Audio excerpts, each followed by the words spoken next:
Hi ma'am, ഞാൻ നസ്രീൻ. മാമിനെ പരിചയപ്പെട്ടിട്ടുണ്ട് ബാംഗ്ലൂരിൽ വെച്ചിട്ടൊരു ഫെസ്റ്റിവലിൽ. ഞാൻ ആരാച്ചാരും ഖബറും ഒക്കെ വായിച്ചപ്പോഴേ വലിയൊരു ഫാനായിട്ടുള്ള ആളാണ്. പിന്നെ ഇപ്പോൾ കലാച്ചി വായിച്ചു, ഭയങ്കര ഇഷ്ടമായി. പക്ഷേ എൻ്റെ ക്വസ്റ്റ്യൻ കലാച്ചിയിൽ പോയിട്ടുണ്ടോ എന്നായിരുന്നു, പക്ഷേ മാം ഇപ്പോൾ പറഞ്ഞല്ലോ പോയിന്ന്. അതിലെ ഫിദ, നിസാം, മറ്റേ ഇജാസ് എല്ലാം നമ്മളെ മനസ്സിലൂടെ ഭയങ്കര ടച്ചിങ് ആയിട്ട് കടന്നു പോകുന്ന ക്യാരക്ടേഴ്സാണ്. പക്ഷേ being a Muslim I can relate. ആ ക്യാരക്ടേഴ്സ് ഓരോന്നും എനിക്ക് മനസ്സിലാക്കാൻ കഴിയും. അബ്ബാജാൻ എല്ലാം മനസ്സിലാക്കാൻ കഴിയും. പക്ഷേ മാം പറഞ്ഞല്ലോ ഇപ്പോൾ മനുഷ്യരെക്കാളും മൃഗങ്ങളെയാണ് ഇഷ്ടപ്പെടുന്നതെന്ന്. അപ്പോൾ അതിലുണ്ടല്ലോ ഫിദ പോകുമ്പോൾ, കുതിരപ്പുറത്ത് പോകുമ്പോൾ, ആ കാട്ടിലൂടെ പോകുമ്പോൾ ഒരു പരുന്തിനും ചെന്നായിക്കും ഭയങ്കര കെയറിങ് കൊടുക്കുന്നത് അതെനിക്ക് മനസ്സിലായി ഇപ്പോൾ. പക്ഷേ ഈ കലാച്ചി പൗരത്വ നിയമത്തിന് അതിൻ്റെ ഒരു ഇതാണല്ലോ. അപ്പോൾ അത് എഴുതാനുണ്ടായ ഇൻസ്പിറേഷൻ എന്താണ് ശരിക്കും കലാച്ചി എഴുതാനുണ്ടായിട്ടുള്ളത്? Thank U.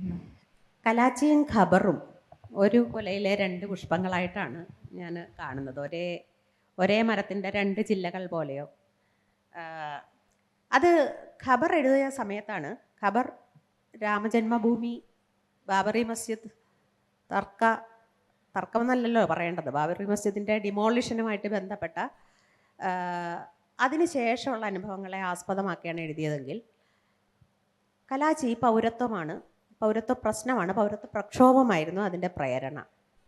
പക്ഷേ അത് പൗരത്വത്തെക്കുറിച്ച്, ഡൽഹിയിൽ നടന്ന പ്രക്ഷോഭത്തെക്കുറിച്ച് ക്യാമ്പസുകളിൽ അന്ന് നിങ്ങൾ ഓർക്കുന്നുണ്ടായിരിക്കും. ഇപ്പോൾ എല്ലാവരും മറന്നുപോയി. ഇപ്പോൾ അത് SIR പോലും ആരും ശ്രദ്ധിക്കുന്നില്ല.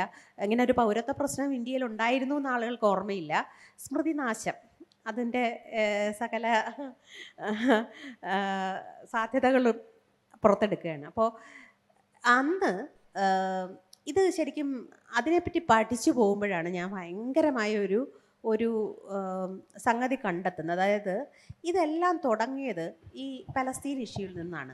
അതായത് ക്യാമ്പസിലെ പ്രക്ഷോഭം തുടങ്ങുന്നത് പിന്നീട് അത് പൗരത്വ പ്രക്ഷോഭവുമായി ചേർന്ന് വലിയ തോതിലെത്തുകയായിരുന്നു. പക്ഷേ സമരത്തിൻ്റെ ഒരു സ്പാർക്ക് ഉണ്ടല്ലോ, അത് തുടങ്ങുന്നത് യൂണിവേഴ്സിറ്റിയിലേക്ക് ഒരു ഇസ്രായേൽ പ്രതിനിധി സംഘത്തെ അതിഥികളായിട്ട് ക്ഷണിക്കാനുള്ള തീരുമാനത്തിൽ നിന്നായിരുന്നു. അതിനെതിരെ വിദ്യാർത്ഥികൾ പ്രതികരിക്കുകയായിരുന്നു. അവിടെയാണ് അതിൻ്റെ തുടക്കം.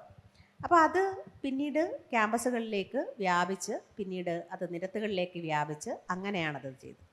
പലസ്തീൻ എന്ന് പറഞ്ഞാൽ അത് കേവലം രണ്ട് മതങ്ങൾക്കിടയിലുള്ളൊരു പ്രശ്നമേ അല്ല. അത് ലോക മനസാക്ഷിയുടെ ഒരു നീതിബോധത്തിൻ്റെ പ്രശ്നമാണ്. അത് മനുഷ്യർക്കിടയിൽ ഭൂമി സംബന്ധിച്ച ഏറ്റവും വലിയ, ഏറ്റവും കൊടിയ, ഏറ്റവും കടുത്ത അനീതിയുടെ കഥയാണ്. അതിലേത് പക്ഷം നിങ്ങൾ സ്വീകരിക്കുന്നു എന്നുള്ളത് നിങ്ങൾ ആരാണ് എന്ന് വ്യക്തമാക്കും. അവിടെ നിന്നാണ് നമ്മൾ പൗരത്വത്തെ പറ്റിയുള്ള ചിന്തകൾ തുടങ്ങുന്നത്. ആർക്കാണ് നമ്മുടെ പൗരത്വം നിശ്ചയിക്കാനുള്ള അധികാരം? ഈ പ്രകൃതിയിൽ ജനിച്ചു വീഴുന്ന ഓരോ ജന്തുവിൻ്റെയും, പക്ഷിയുടെയും, ഷഡ്പദത്തിൻ്റെയും, മനുഷ്യൻ്റെയും ഒക്കെ പൗരത്വം നിശ്ചയിക്കാൻ ആർക്കാണ് അധികാരം? ഒരു വലിയ ചോദ്യമല്ലേ. ലോകം ചുരുങ്ങി വരുന്നു. ലോകം ഒറ്റ ഗോളമായി ചുരുങ്ങുന്ന ഒരു കാലത്തും നമ്മൾ ഈ അതിർവരമ്പുകളെ, ആളിൻ്റെ 5 സെൻറ്റ്, ഈ ആളിൻ്റെ 5 സെൻറ്റ്, മറ്റേ പുഴ, ആർക്കാണ് ഇതിനകത്ത് ഇത് പറയാനുള്ള അവകാശം? എന്നിട്ടോ നമ്മൾ ഇത്രയൊക്കെ വേലി കെട്ടി തിരിച്ചിട്ടും നമുക്ക് വായുവിന് വേലി കെട്ടാൻ സാധിച്ചിട്ടുണ്ടോ? പ്രാണവായു, നമ്മൾ ശ്വസിക്കുന്ന വായു, ഉച്ഛ്വസിക്കുന്ന വായു, അതിൻ്റെ ജാതിയോ മതമോ, അത് ഏത് ജാതിക്കാർക്കാണ്, ഏത് ഭാഗത്തെ വായുവാണ് ശ്വസിക്കാനുള്ള അവകാശമൊന്നും തീരുമാനിക്കാൻ സാധിച്ചിട്ടുണ്ടോ? ഈ ഒരു ചിന്തയാണ് അതിൽ സ്പാർക്കായത്.